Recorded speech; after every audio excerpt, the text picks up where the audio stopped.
Welcome back. Karachi में सरकारी नौकरी का झांसा देकर खातून से मुबैना ज्यादती मुलजिम ने इंटरव्यू के बहाने से बुलाया था। मजीद जानते हैं हमारे नुमाइंदे सलमान लोधी से। सलमान, बताइए क्या वाकया है ये? देखिए, मली की रिहायशी खातून है। गुलिस्तान जौहर के एक नौजवान ने सोशल मीडिया पर इससे दोस्ती की और नौकरी का झांसा दिया। नौजवान ने ये बोला कि इसके वालिद सरकारी अफसर है और इंटरव्यू के लिए बुला रहे हैं।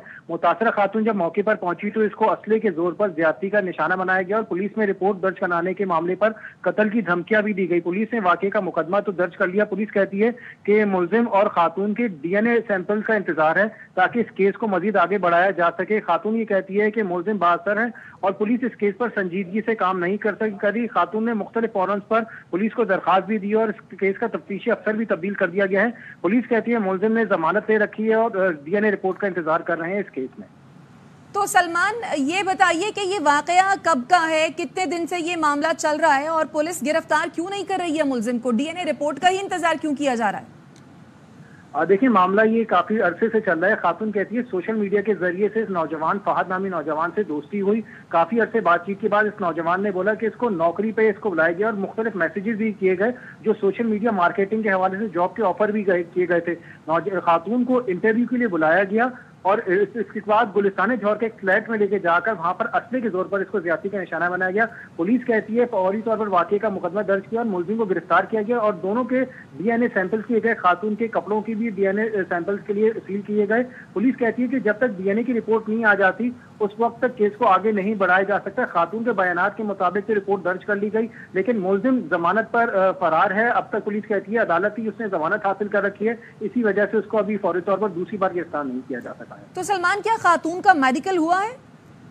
देखिए, खातून का मेडिकल हो चुका है। तफ्तीशी पुलिस इस बात की तस्दीक कर रही है कि इस खातून के साथ ज्यादती की गई और जिस खातून ने जिस जगह का बताया वहां पर ही पुलिस मुआयने के लिए गई है।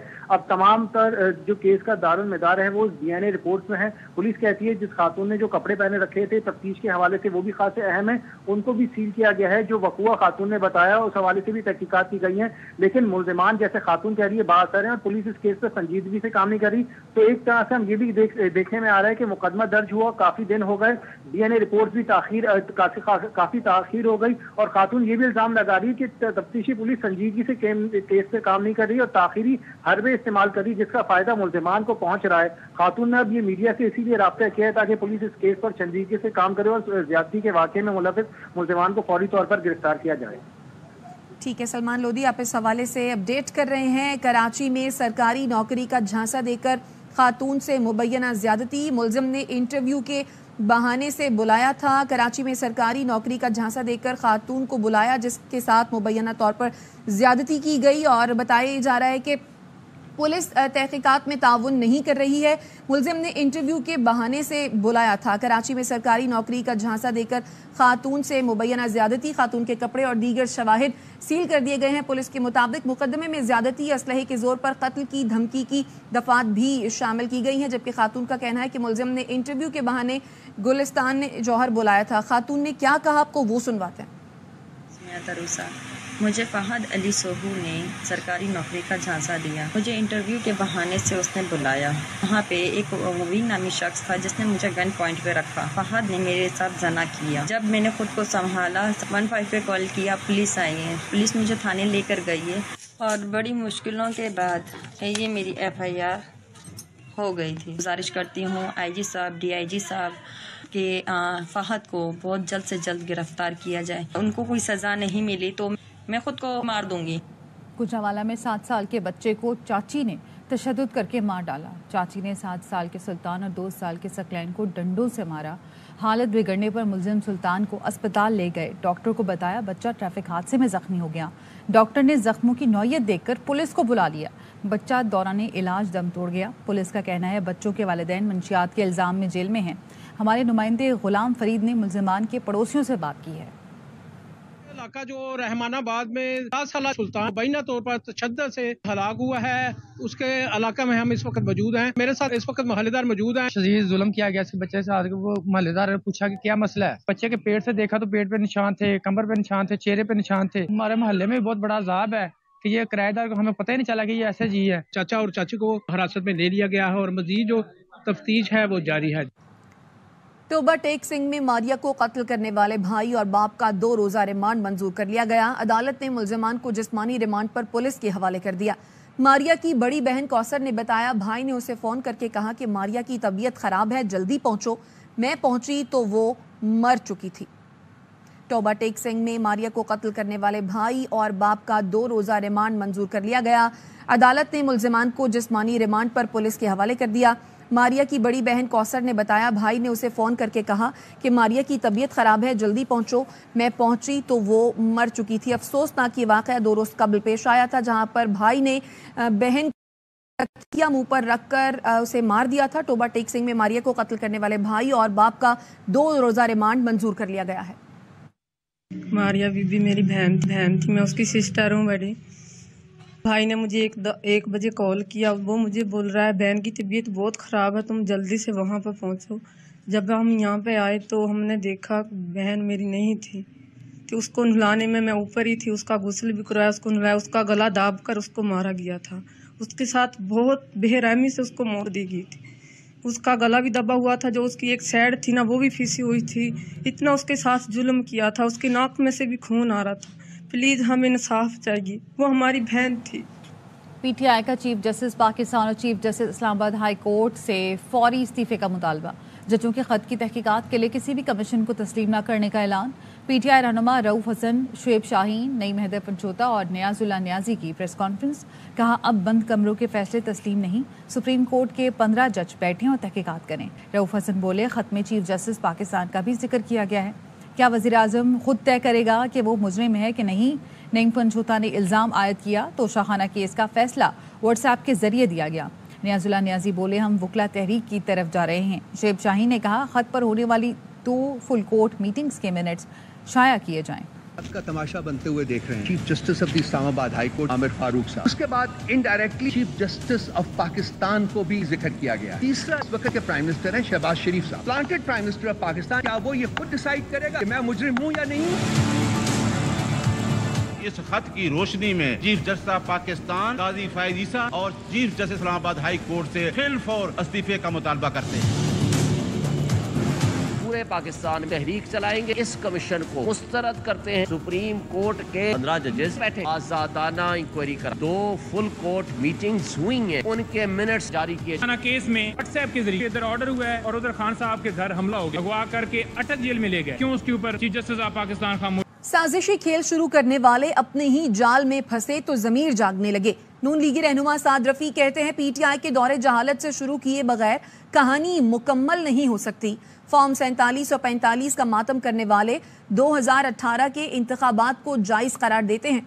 नवाज शरीफ और उनके साथियों के खिलाफ झूठे मुकदमात को जायज कहते हैं। बानी पीटीआई की फैमिली के करतूतों पर कानूनी कार्रवाई को गलत कहते हैं।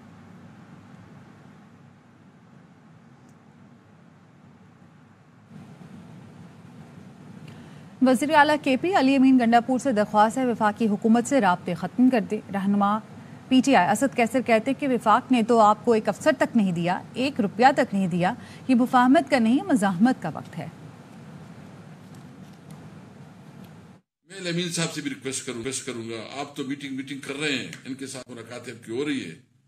हमने भी आपका सपोर्ट किया कि चलो अपनी सूबे के लिए करें। आपको तो अभी तक एक ऑफिसर भी नहीं दे रहे, 1 रुपया पेमेंट आपको नहीं कर रहे हैं। मेरा तो मशवरा है, बल्कि मुतालिबा भी है कि इनके साथ एंगेजमेंट खत्म करें। ये मुफाहमत नहीं समझते, मुजाहिमत का। और अभी खबर देंगे आपको, आसफा भुट्टो जरदारी बिला मुकाबला रुकने कौमी असम्बली मुंतखब हो गई हैं। आसफा भुट्टो शहीद बेनजीराबाद NA 207 से बिला मुकाबला रुकने कौमी असम्बली मुंतखब हुई हैं। मजीद क्या तफसीलात हैं, संजय साधवानी से जानते हैं। बताइए संजय। जी बिल्कुल, सदर पाकिस्तान आसिफ अली जरदारी की बेटी आसफा भुट्टो जरदारी रुकन कौमी असम्बली मुंतखब हो गई हैं। आसफा भुट्टो जरदारी NA 207 नवाबशाह से उम्मीदवार थी। उनके मद्दे मुकाबिल 3 उम्मीदवार थे जो उनके हक में दस्तबरदार हो गए हैं। इलेक्शन कमीशन की जानिब से NA 207 नवाबशाह से आसफा भुट्टो जरदारी की कामयाबी का नोटिफिकेशन जारी कर दिया गया है। आसफा भुट्टो जरदारी कौमी असम्बली का जल्द हलफ बतौर रुकन जल्द हलफ उठाएंगी। ये हल्का सदर ममलिकत आसिफ अली जरदारी की सदर मुंतखब होने के बाद खाली हुआ था, जिसके ज़मीनी इंतखाबात। ठीक है, बहुत शुक्रिया संजय साधवानी। खबरें और भी हैं, लेकिन यहाँ वक्त हुआ है एक ब्रेक का। हमारे साथ रहिए। Welcome back. बट के रहेगा हिंदुस्तान, लेकर रहेंगे पाकिस्तान के नारे के खालिक का पोता भी स्ट्रीट क्रिमिनल्स के हाथों कत्ल। तहरीक पाकिस्तान के रहनुमा कैफ बनारसी के पोते अली रहबर को गुलिस्तान जौहर में गोली मार दी गई। शहरियों ने एक मुलजिम को पकड़कर तशद्दुद करके मार डाला। कराची में अमन कैसे कायम होगा, स्ट्रीट क्राइम कैसे खत्म होंगे, वजीर दाखिला ज़िया अंजार वाज़ेह प्लान न दे सके। जराइम में इजाफे का मलबा निगरां हुकूमत पर डाल दिया। कहा पिछले 7-8 माह का तसलसल भुगत रहे हैं। यकीन रखें शहर से स्ट्रीट क्राइम खत्म करके दम लेंगे। स्नैचिंग, मोटरसाइकिल स्नैचिंग बड़ा मसला है यहाँ पर। पिछले 6-7-8 माह का जो तसलसल है उसको हमें भी फेस करना पड़ रहा है। हम वर्किंग कर रहे हैं। तसल्ली रखें कि हम आपको कराची का स्ट्रीट क्राइम का मसला है ये हल करके देंगे। पीपल्स पार्टी की गवर्नमेंट चीज की जमानत देती है कि कराची में हम अमन अमान बात जो हिकमत अमलियाँ बनती हैं, स्ट्रीट क्रिमिनल्स वगैरह या जो भी क्रिमिनल्स हों उनके खिलाफ जो लाया अमल होता है वो हम अपनी मीटिंग से तो जरूर कर सकते हैं, लेकिन ओपन आपको बताएंगे तो ये एक ओपन सीक्रेट हो जाएगा। तंग आमद बजंग आमद। आए रोज की डकैतियों से तंग कराची वालों ने डाकुओं से खुद निपटना शुरू कर दिया। मुख्तलिफ वाक़ियात में एक डाकू मारा गया जबकि एक डकैत को लोगों ने तशद्दुद का निशाना बना डाला। नॉर्थ नाज़िमाबाद 5 स्टार चौरंगी के करीब मोटरसाइकिल पर सवार 2 डाकुओं ने लूटमार की कोशिश की तो शहरी ने एक डाकू को पकड़ लिया। सीसीटीवी फुटेज में देखा जा सकता है कि शहरी ने लुटेरे को जकड़ने के बाद उसके हाथ में पकड़ी पिस्तौल गिराई और फिर उस पर थप्पड़ों की बारिश कर दी। आसपास खड़े लोग भी डाकू पर टूट पड़े और खूब दुर्गत बनाई। मली रफा आम में मोटरसाइकिल सवार लुटेरों को देखकर शहरी भागने लगा तो एक डाकू ने पीछे से फायर करके उसे रोका, तशद्दुद का निशाना बनाया और बैग छीनकर फरार हो गए। नाज़िमाबाद और बफर जोन में होने वाले पुलिस मुकाबलों में 3 डाकुओं को जख्मी हालत में गिरफ्तार कर लिया गया। 58 अरब की रिकवरी पर आर्मी चीफ का शुक्रिया। आप और आपकी टीम ने ये काम सरअंजाम दिया। वज़ीर आज़म ने कहा मुल्की मईशत का जनाजा निकल गया, बड़ी सर्जरी करना होगी। सियासी और नौकरशाही की मुदाखलत बर्दाश्त नहीं की जाएगी। ट्राइब्यूनल्स में 27 अरब रुपए खटाई में पड़े हुए हैं। आधे भी मिल जाएं तो मुल्क की किस्मत बदल जाए। दोनों तरफ से वकील मिले हुए हैं। तारीख पर तारीख दी जा रही है। सियासी अफरा तफरी का खात्मा भी जरूरी है। अरबों रुपए के महसूलात जो आने चाहिए वो नहीं आते। 58 अरब रुपए चोरी रिकवर की गई। चीफ आर्मी स्टाफ आपका बहुत शुक्रिया, आपने पूरी कमिटमेंट के साथ अपनी टीम के साथ एफर्ट की।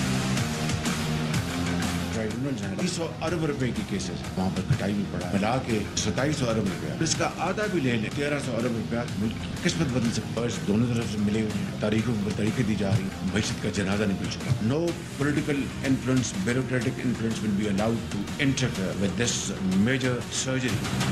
सबसे पहले नाराज अफराद से डायलॉग को तरजीह देंगे। वज़ीर आला बलोचिस्तान सरफराज बुख्ती कहते हैं कौम परस्त सियासी जमातें आगे बढ़ें, हमें बताएं किससे मुज़ाकरात करें। नाराज अफराद के 6 से 7 ग्रुप्स हैं जिन्हें मुख्तलिफ लोग हेड कर रहे हैं। मुज़ाकरात से अगर मामलात हल हो जाते हैं तो उससे अच्छी कोई बात नहीं है। पहले हम डायलॉग को प्रायोरिटी देंगे। पॉलिटिकल जमातें जो खास तौर पर पॉलिटिकल जमातें हैं, हम उनको दावत देंगे कि आप वे फॉरवर्ड लेकर आएं कि आप मुज़ाकरात करेंगे, किसके साथ मुज़ाकरात करेंगे। 6 से 7 ग्रुप्स हैं जो डिफरेंट लोग उसको हेड करते हैं। आप किससे मुज़ाकरात करेंगे, किस टीओआर पे करेंगे, मुज़ाकरात में रियासत पाकिस्तान क्या हासिल करेगा। ये जरूरी बात है कि मुज़ाकरात से अगर मामलात हल हो जाते हैं, इससे खूबसूरत बात कोई नहीं। चीन पाकिस्तान से मिलकर सी पैक का दूसरा मरहला आगे बढ़ाने के लिए पुरअज़्म है। चीनी सिफारतखाने के तर्जुमान ने कहा है पाक चीन ताउन को सबोताज करने की कोई भी कोशिश कामयाब नहीं होने देंगे। हालिया दहशतगर्दी से कता नजर 2 तरफा ताउन को फरोग देना सरकारी मौक़िफ़ है। चीन पाकिस्तान की समाजी और इक़्तिसादी तरक्की के लिए हिमायत जारी रखेगा। पाकिस्तान के लोगों की जिंदगी बेहतर बनाने की कोशिशों की भी हिमायत जारी रखेंगे। शुमाली बलोचिस्तान के मुख्तलिफ अजला में मूसलाधार बारिश ने निज़ाम ज़िंदगी दरहम बरहम कर दिया।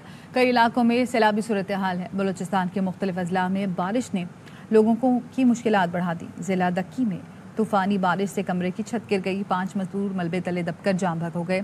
ज़िले में सैलाबी सूरत हाल है।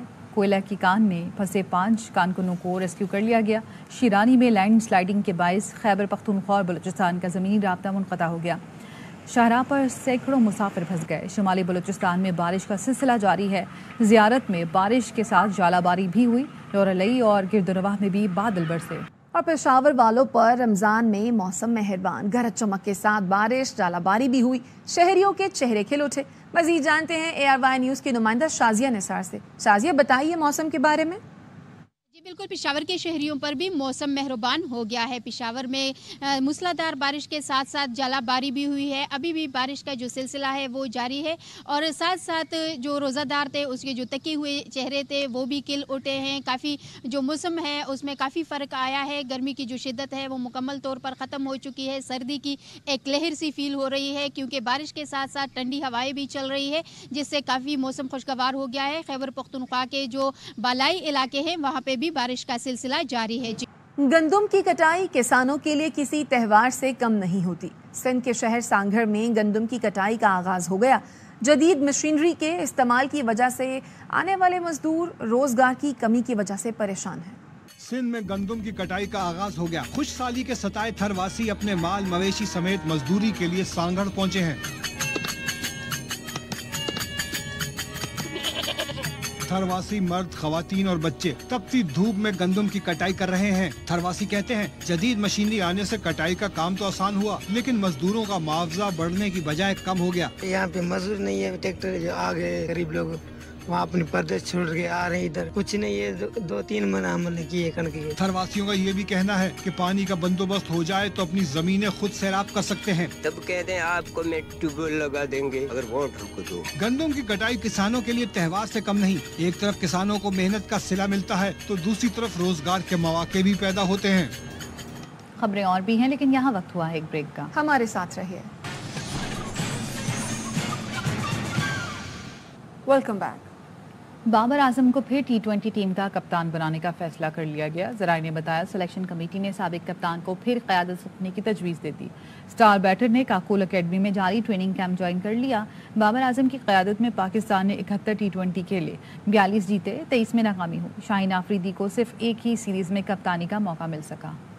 ऑनलाइन शॉपिंग ने खवातीन के लिए कारोबार की नई राहें खोल दी हैं। अब वो घर बैठकर भी अपनी मसनूआत बेच रही हैं। कराची में एक ऐसी खातून मौजूद है जो घर में तस्बीह बनाकर ऑनलाइन फरोख्त करती हैं। रूहा फातिमा की रिपोर्ट। पाकिस्तान में ऑनलाइन कारोबार के रुझान में इजाफा हो रहा है जिसके खरीदारों में खवातीन शामिल हैं, लेकिन अब वो बतौर दुकानदार भी इसमें कदम रख रही हैं। कराची से ताल्लुक रखने वाली ये हैं शहनाज, जो पिछले चंद सालों से ऑनलाइन कंपनी के साथ जुड़कर अपने हाथ की बनी तस्बीहों को फरोख्त कर रही हैं। तस्बीह जब मैंने बना के यहाँ पे बेची, माशाल्लाह तो इस पे बहुत अच्छा मेरी सेल हुई और मैं अब बेचरों पे सेलर हूँ। खवातीन को सोशल मीडिया के जरिए अशिया फरोख्त करवाने वाली जियाना सकिया कहती हैं कि जो खवातीन घर बैठे पैसा कमाना चाहती हैं वो हमें अपना प्रोडक्ट दें, हम उसकी फरोख्त करके आमदनी उन खवातीन को देंगे। एडवर्टाइजिंग करते हैं, आपके घर से प्रोडक्ट पिक होके डिलीवर हो जाएगा, कस्टमर के पास पेमेंट हम आपको ऑनलाइन ट्रांसफर कर देंगे। जो खवातीन घर बैठे काम करना चाहती हैं और उनके पास सरमाया नहीं है तो उनके लिए सोशल मीडिया प्लेटफॉर्म सबसे बेहतरीन है।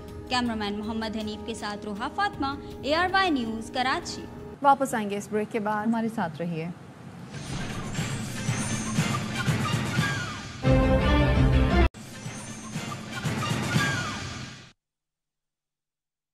Welcome back. और खबर देंगे आपको, लाहौर के गवर्नमेंट हाई स्कूल मुजंग में पैसे लेकर नकल कराने वाले असातिज़ा रंगे हाथों पकड़े गए। वजीर तालीम ने खुफिया टीम की निशानदही पर स्कूल पर छापा मारा।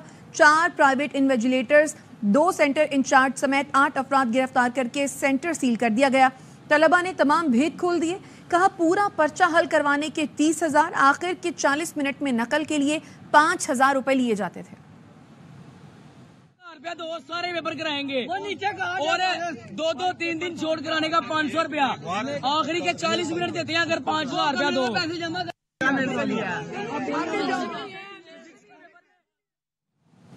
रमज़ान में आवाम को महंगाई से रिलीफ देने के लिए सक्कर में सस्ते बाजार नहीं लगाए गए। शहरी महंगे दामों और अशिया खुरनोश खरीदने पर मजबूर है। मजीद जानते हैं जानजेब वसीर की रिपोर्ट में। माह मुकद्दस के दौरान आवाम को महंगाई से रिलीफ फराहम करने के लिए इंतजामिया की जानिब से ताहाल कोई सस्ता बाजार नहीं लगाया गया। सस्ता बाजार न होने से शहरी महंगे दामों, अशिया खुर्दनोश, फल, दालों समेत दीगर अशिया खरीदने पर मजबूर हो गए हैं। महंगाई का जोर तो रोज बरोज जो है बढ़ता चला जा रहा है और जिला इंतजामिया की तरफ से वादे वही तो बहुत किए गए कि सस्ता बाजार लगाया जाएगा और आवाम को रिलीफ दिया जाएगा, मगर ऐसा होता हुआ दिखाई नहीं देता। रमजान आता है तो लोगों की ये ख्वाहिश होती है कि उन्हें शायद कुछ सस्ती चीजें मिल जाएंगी, लेकिन अभी तक सस्ता बाजार नहीं लगा है। इंतजामिया की जानिब से रमजान की आमद से कबल महंगाई की रोकथाम और सरकारी नरखों पर अशिया खुर्दनोश की फरोख्त को यकीनी बनाने के बुलंदो बांग दावे किए गए थे, लेकिन अमली तौर पर इकदाम न होने के बायस नाजायज मुनाफाखोरों की अक्सरियत आवाम को दोनों हाथों से लूटने में मसरूफ है। ताजरों को भी पाबंद किया जाए तो सस्ते बाजार लगाए जाए तो गरीबों को रियायत मिल सके। जिला इंतजामिया की जानिब से सस्ता बाजार कायम न करने पर शहरी मुनाफाखोरों के हाथों लूटने पर मजबूर हो चुके हैं। कैमरामैन असगर अली अब्बासी के साथ जहां बसीर ARY news Sukkur. Eid sir पर है लेकिन महंगाई ने आवाम की कमर तोड़ रखी है। खानपुर के बाजारों में खरीदारों का रश ना होने के बराबर है। देखिए फयाज बलोच की रिपोर्ट। मुबारक तीसरे अशरे में दाखिल होने को है, जबकि खानपुर के बाजार वीरान नजर आने लगे हैं। बाजारों में खरीदारों का रश न होने से दुकानदार भी मायूसी का शिकार हैं। कहते हैं हुकूमत की जानब से की गई महंगाई के बाइस खरीदार न होने के बराबर हैं। बाजार में तो कारोबार बिल्कुल खत्म हो गया। जो 2-4 पैसे कमाए भी है ना, तो हम डरते मारे बिलों के लिए रख लेते हैं। आज ईद का सिर्फ 12-13 दिन रह गए ईद में और कोई रश नहीं है बाजार में। महंगाई की वजह से कोई रश नहीं है। महंगाई की सताई खवातीन ने भी हुकूमत को खूब आड़े हाथों लिया। गरीबों को क्या साथ करे जरा आटा देने पे अपनी खुश वाली जाते देने पे गरीबों को आटा का नहीं देने पे फिर वो तो चली थी मैं घर जाके दवांगी तो घर भी नहीं आई ना आंदी है ना कुछ, बस यह पता कि 1.5 लाख की जुत्ती पानी है अमेरिका चले आगे। शहरियों ने हुकूमत से महंगाई के जिन पर फौरी काबू पाने का मुतालबा किया है। कैमरामैन शाहिद सियाल के हमरा फयाज बलोच, ARY न्यूज़ खानपुर। इसके साथ ही न्यूज़ बुलेटिन से फिल वक्त इतना ही। देखते रहिए ARY न्यूज़।